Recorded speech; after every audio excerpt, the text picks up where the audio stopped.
Welcome to the Mountain Magnolia Show, where your hosts Mary Noble Braden and Leanne Lewis will introduce you to Swannanoa Valley's most interesting and most iconic individuals. Welcome, everyone, to the Mountain Magnolias radio show, and I have here Mary Noble Braden, and of course, I'm Leanne Lewis, and I'm so excited about this guest we have. Aren't you excited, Mary Noble? I'm so excited and so grateful to be here today. Hello, audience. I hope everyone's having a wonderful day. All right, we want to introduce to you guys one of my dear friends that I got to know over the last year, and it's Jacqueline Smith from Black Mountain Tailgate Market. She has been a wonderful asset to the tailgate market since 2022, and she is going to tell us all about how you can support and attend the weekly market. All right, Jacqueline, great to have you. Thank you so much for having me, ladies. I'm so excited to be here, and I really do appreciate the opportunity to shine a light on the programming that we've got going on this season and really big plans for the beautiful harvest I think we're going to see this year. I can't wait to hear about it. And I just have to tell you that one of my favorite times when the market opens is going to the market in the morning, first thing.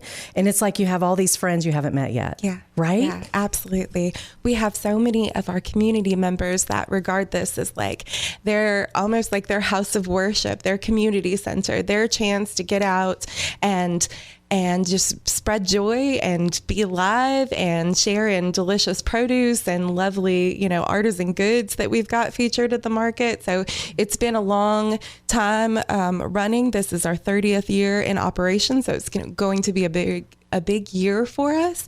And we've got some wonderful things planned. And we just hope through all of these plans and programs to honor all of the wonderful folks who look forward to the market every day and who have been working for all these years to build the market up and to make it what it is today. Speaking of, real quick, explain to the audience what happens right before or right when the market opens. Tell them what happens. Lots of coffee first. Lots of planning. Right when the market opens this year, we'll celebrate with our 30th anniversary kind of celebration. We'll gather hopefully some faith leaders and leaders from around the community, certainly our sponsors and folks that want to help kind of cut the ribbon, so to speak, and welcome folks up into the market space as we open for the first time in the season. Well, so what I was talking about is everyone really waits in line and they're waiting patiently, and all of a sudden, ding, ding, ding, ding, ding, ding, ding, ding. People are like, yay, we get to go. Who's going to get the best flowers or the big basket of peaches or tomatoes? So I always love coming to the market and seeing people stand in line waiting. Yes. Very patiently. Yes, about 15 minutes before the market opens, we always have a line of a good 20 to 30 people. And it really is like opening the cattle gates. Once the kids that last year started ringing the bells, we brought a whole bunch of bells in for the kids to ring. And that's kind of been our the way that we approach that sort of, oh, we're opening, and it generates a lot of excitement for the kids, of course, but certainly for the folks that are just ready to get in there and yes, get the first pick of the flowers or like the best vegetables that our farmers have to offer. Yeah, that's so ceremonial. It is. I mean, and it's so cool that you look forward to that or you think about that, Mary Noble, because it's like, woo, here we go. Yes. I love the local market and I love all the vendors that you have there. Can you tell us anything that maybe is going to be new this year or something you're excited to share and just remind folks that we have? Yes, we have. Last year, we worked with over 50 vendors within the framework of a Saturday market. On the whole, we worked with over 100 vendors.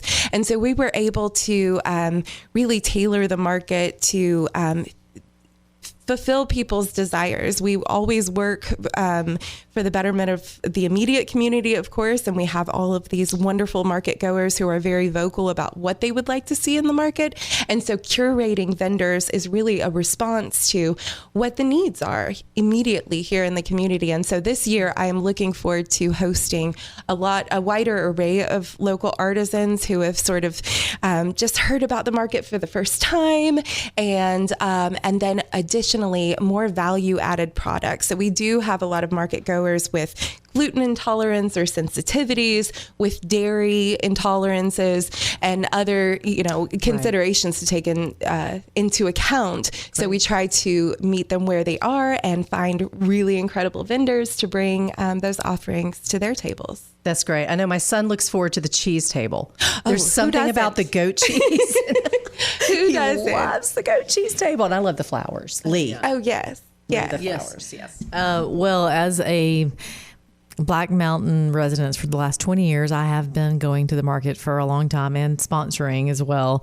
But really this year, you really stepped it up. I mean, it was amazing. I couldn't believe how much bigger the market was, how it flowed. And not only could you get produce, you could get gifts. You could have an art station for your kids. There was music. It really is an experience. So you have done a wonderful job. You should really be proud of yourself. Thank you. Thank you. I think last year was largely taking what had been built up for the last 28 years at that time and exploring and trying to figure out how we could collaborate with other nonprofits and other businesses and local organizations to really create the framework for programming that we'll be delving into this year and really kind of sinking our teeth into, pun intended. And what we're excited about specifically is the food access programming within the market. For years, the market's been without this sort of infrastructure that allows us to serve folks that utilize the EBT and SNAP programs. Mm-hmm.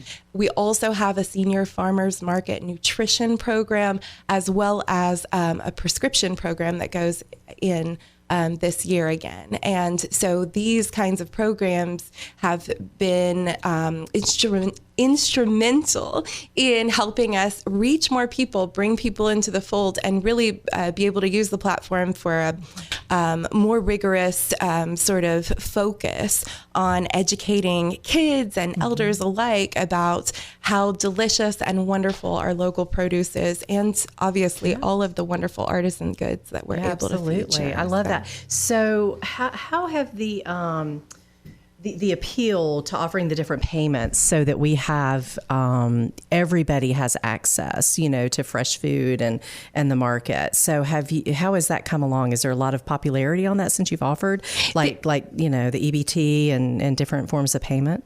The response was slow at first as we rolled in the programming last year, just to make sure that we could keep up with capacity and interest and all of that. So this year, we hope to double, if not triple, the type of business that we do through those programs. Okay, great. And in turn, what that does for our farmers is, in the face of the USDA recently projected, they put out an article last year, or a report last year, that basically projected that farms across the board in the United States would see the largest decline in net revenues ever in history. And while I think that our region is typically a little bit more insulated because we have a large array of folks that are interested in supporting the local food movement, I do anticipate that we could be affected by that. So a lot of digging into the outreach where this programming is concerned is in an effort to get ahead of the curve and to make sure that we create a buffer for our farmers, so that these folks who work day and night to cultivate the soil and raise children and feed, all of our community. It's a calling. Yes, it that really they are is supported. Yes. What do you think is the reason for the decline in the farms across America? Did that report mention, or? There's a lot of inputs. The cost of inputs for a typical farm have risen.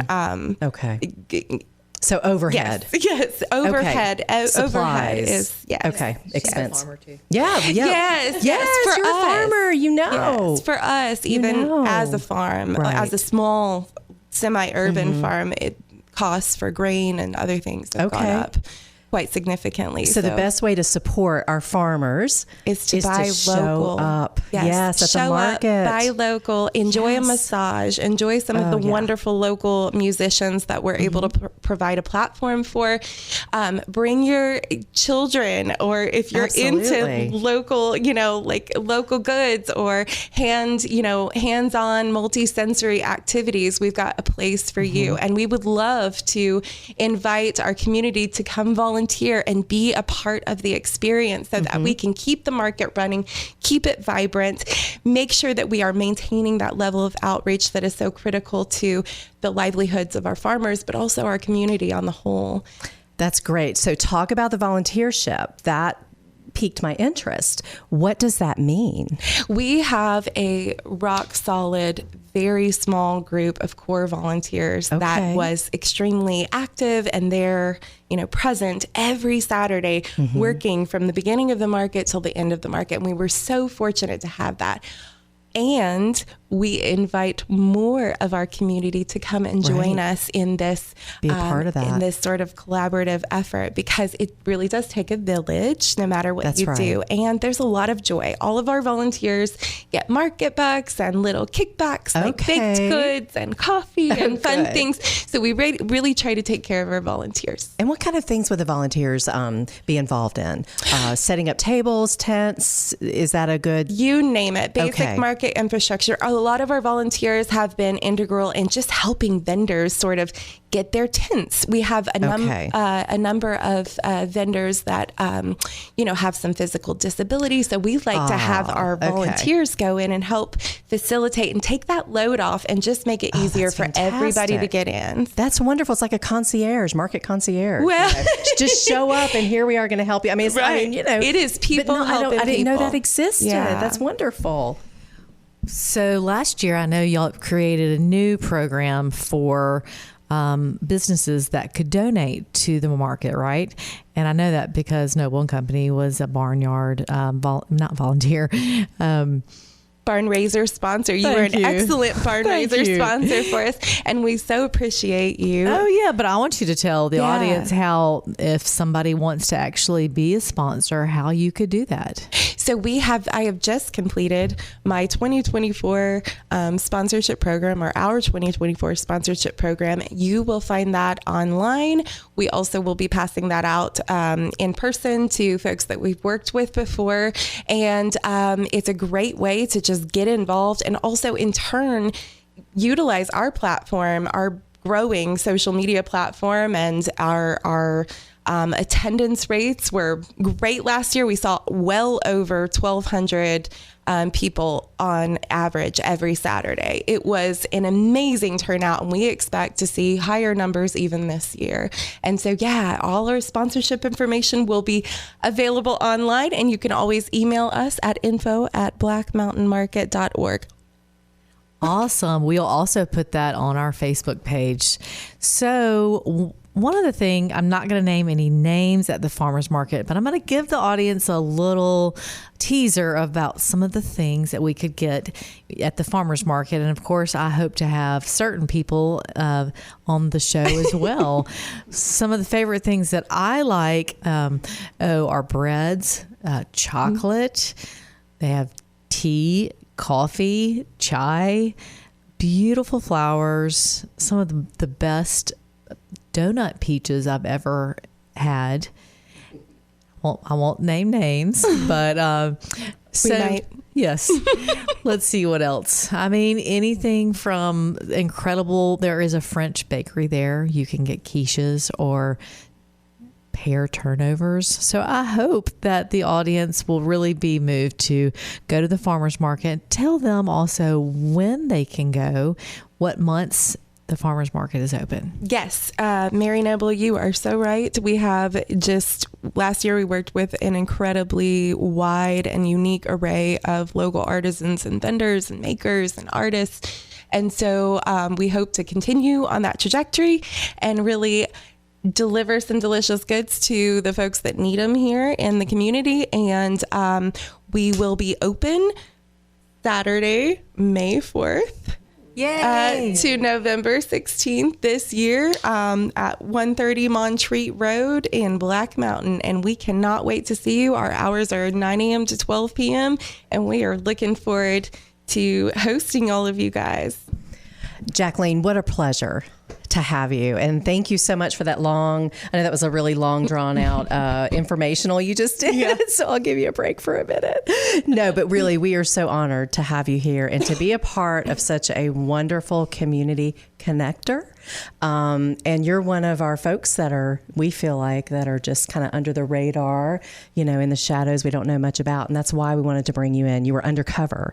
So we wanted to expose who you were, what you were all about, and what you're bringing to the community, which is huge. So in closing our segment, what would you tell the audience, something that you would recommend for them to live a better life? Whether that's a quote, a routine, something you eat, something you drink. What do you do to live a better life?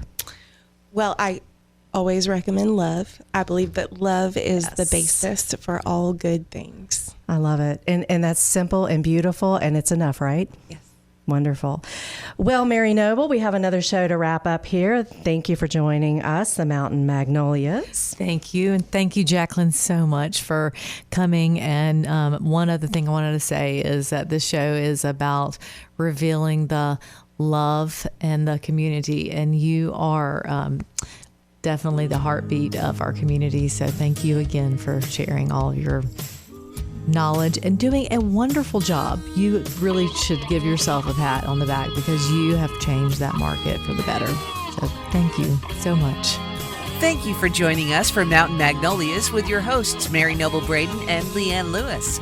Join us next time for more interesting stories from the Swannanoa's most interesting people as we give you something to talk about.